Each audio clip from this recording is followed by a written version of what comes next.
A new report by Economist Intelligence Unit shows that Nigeria's naira will weaken to 1,068 naira 3 kobo to the dollar before 2025.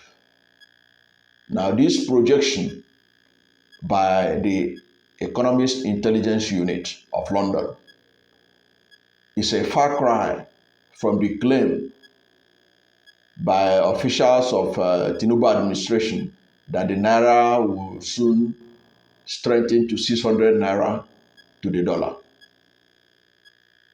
With this report, it means that naira will continue to weaken. In fact, if you read the whole report by the Economist Intelligence Unit, you will be sure that the Nigerian naira will continue to weaken going forward.